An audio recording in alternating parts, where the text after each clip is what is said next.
in Sports Center. No. I had to dig for some stuff, and it made me feel good. And if you could have saw me earlier today, I was like cheering myself on, sitting here in the chair, because every time I found some information, it would uncover something else. Now, I mentioned this guy, Joseph Maroon, the Steelers neurosurgeon and NFL medical consultant, right? He's been with the Steelers for the better part of 3 decades. And you say to yourself, well, Mike, why do you bring that up? Well, I don't know if you've been paying attention, Rob, or if people have been paying attention, but there's been this little thing that's going on in the Steelers organization over pretty much that time span. Well, yeah, like former players have been dying at a much more alarming rate than any other team in the league. So there's that. Okay, you say, well, Mike, players die. Yeah, players having heart attacks at, under the age of 40 and things of that nature going on. And here's the other thing. They've been, the Steelers, especially those 70s and 80s teams, were linked to steroids, heavy steroids. Right, yeah, definitely, yeah. And I'm going to bring it full circle here. And if anyone knows anything about CTE, the degenerative brain disease that's said to be caused by these repeated head injuries or head trauma, 2 things. Well, not just these 2 things, but there are 2 things that make you more susceptible. 1, alcohol use, and 2, the use of anabolic steroids. So you become more susceptible to these head injuries based on these things. Now, and this is so funny that this is happening right now, man, because this guy's name came up. There's a doctor named Dr. Bennett Omalu.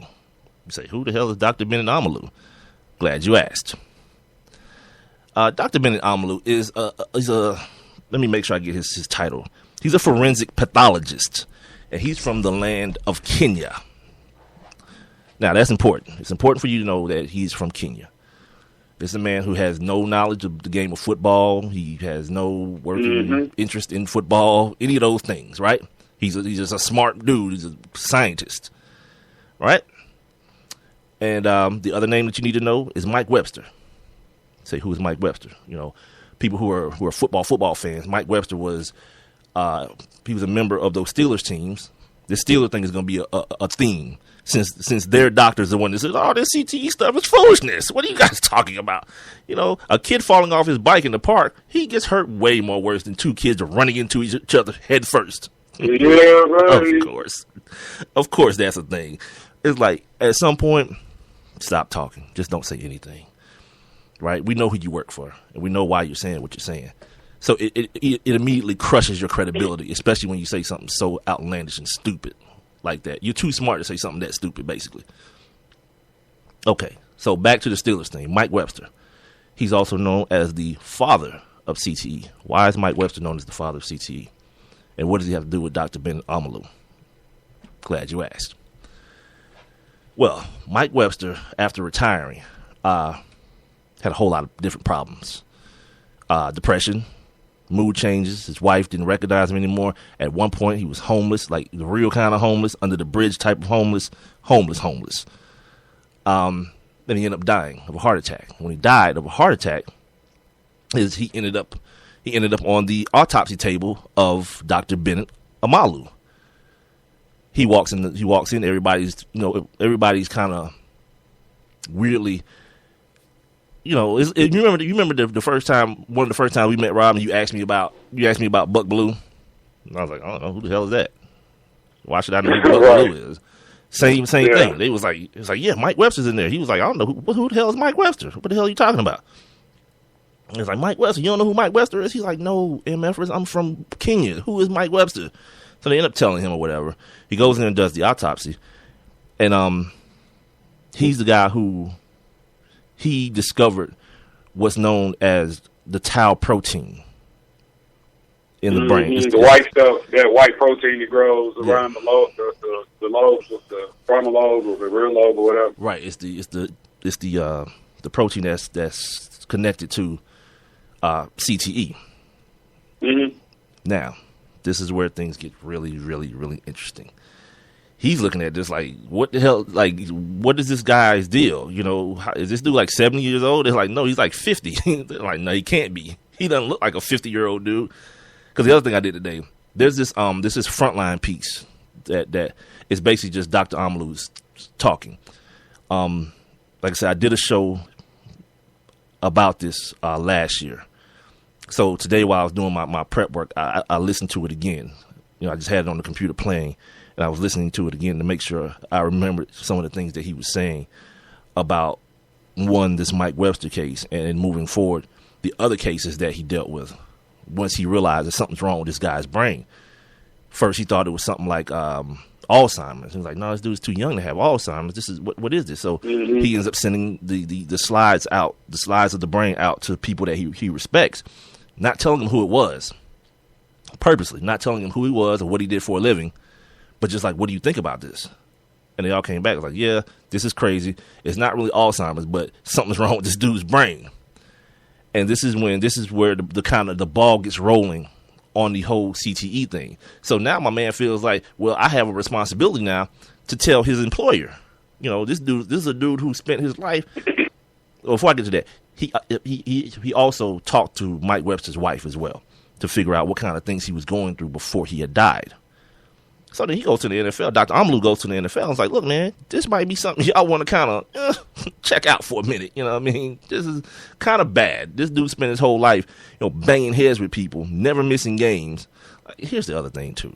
Like, this same dude, Maroon, like, he's the dude that's, like, telling people, like, these dudes only had 2 concussions in their whole career. These dudes played, like, 17 years. Like, if you were the doctor of that team and you're telling me that they only had 2 concussions, that means you did a terrible job. That's terrible. I saw this thing the other day. No, look. Go ahead. No, I'm saying I was, while you were talking, I was sitting here looking on my bookshelf. Because I had, when you started talking about some of this stuff, it made me think about this book that I had over here that I thought I had, but I do. And it's called League of Denial.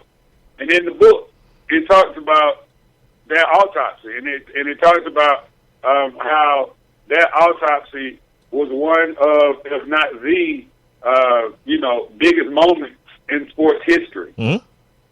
Yeah, because it was the first one. Yeah, most significant moment in sports history. Yeah.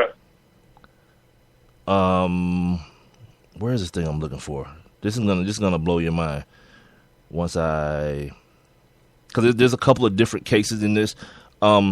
And I got it sitting here in my... The other case, the next case was this guy named, and I don't know how to say this name, Justin, it's Strzelczyk.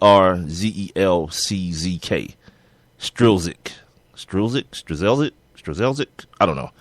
Another former Steeler. He died in a wrong-way high-speed chase with the cops. No documented concussions. Another Steelers lineman. These dudes are linemen now. You telling me they had no head trauma at all? And if you want to know who this kid was, he's like one of these blue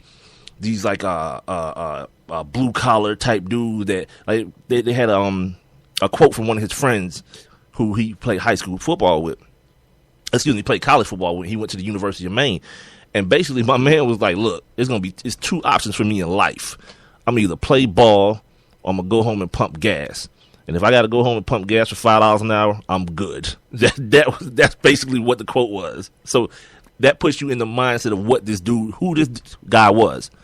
He was a guy who was known for never coming off the field, ever, because he was so afraid of not being able to play ball anymore. So when you hear that about somebody, and then somebody tells you, yeah, this dude didn't have any cases of head trauma in his entire career. Like, I think he played like 8 or 9 years in the league. No concussions. Yeah, now I got to start looking at you, Dr. Maroon. Your credibility is ill. And I don't know how to pronounce this dude's name either. But now, according to some of his friends, right? They're saying that this dude, like when he lost it, like the day before all of this happened, that he was going on the rant to his friends about a doctor who controlled people with antidepressants being one of his problems, and the devil and evil people in Pittsburgh. So, he could be referring to that doctor. Well, I'm not gonna go that far. I mean, he could have just been losing. That's the other thing, man. These dudes are going through, and this is one of the things that Dr. Amalu talks about. But it kind of go to what you're saying. Like, he's saying that these guys don't have any concussions, or maybe one or two in their career. Ultimately, he could be the reason that dude flipped out and lost his mind like this. Well, the thing is this. I guess the more operative way to say it, or more appropriate way to say it, is no reported concussions, because that's what it was always left up to the player. It was a different day than it is now, where a player can't tell you that he got a concussion, which most of them won't. The doctor has to tell you. The protocol was different back then. So if a player, and a lot of times they didn't even have a concept of what a concussion was, because it was always termed, got my bell rung a little bit, That's how it was termed. It wasn't termed medically the way we would say it now, brain trauma or head trauma or concussion. It was I got dinged up. I got my bell rung. These little nebulous terms. So it's one of those things that when I say that about a guy who's a neurosurgeon, I'm kind of saying it tongue in cheek. Like if you go to your doctor and you find out in the last year, this new doctor that you signed up for had 15 malpractice cases, you probably want to walk out the door. Just go back. Even if he might be, 85% of the time a good doctor, you don't want to fall into that 15%. So you're going to pretty much dip. That's what I'm saying about this dude.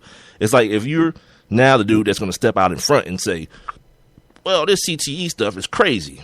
All right, cool. But now let me figure out who you are. What makes you be the person, other than the fact that you work for the NFL, other than the fact that the team that you work for, more players under the age of 40 that have played for that team than any other team in the league. Just so happened. And some people might say coincidence. All right, cool. Let's move on. Next guy on the list is another Steeler. You see what the theme here. Terry Long, another Steeler lineman, committed suicide by drinking antifreeze. And drinking what? Antifreeze. Oh, Jesus.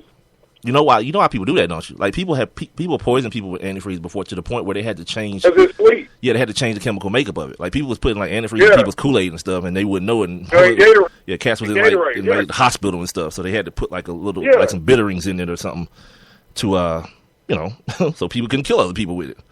Anyway, he and Mike Webster had tried to commit suicide a couple times, just hadn't succeeded. But this guy Terry Long, he actually succeeded in killing himself by drinking antifreeze. Now, Mike Webster, Justin Strzelczyk, and Terry Long, all three of these gentlemen, as well as Andre Waters.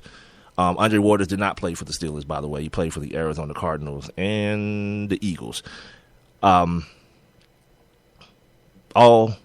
four of these gentlemen were examined by Dr. Amalu. All four of these gentlemen were showed signs of CTE. If you guys aren't familiar with CTE and the process of determining if someone has it, here's the big deal. And here's why my man's claim is so stupid. That all this kind of stuff is hogwash. Well, the reason you're saying that is because there's not enough information to be definitive right now. You know why? Because you have to be dead for someone to determine if you have it. CTE. Now, they're trying to figure out ways to do it with people that are alive, but that's a little bit down the road. So when you hear about Junior Seau killing himself or Dave Duerson killing himself by shooting themselves in the chest, that's why they're doing it. They're doing it to preserve their brains to be studied post-mortem. So, just as a little, and Dr. Amalu says they asked him, how many, in the little documentary on Frontline, they asked him how many NFL players does he believe currently have brain damage. He was like, based on what I've seen, post-mortem, I haven't seen an NFL body yet that hasn't had signs of CTE. So he was like, I'd say all of them. all of them.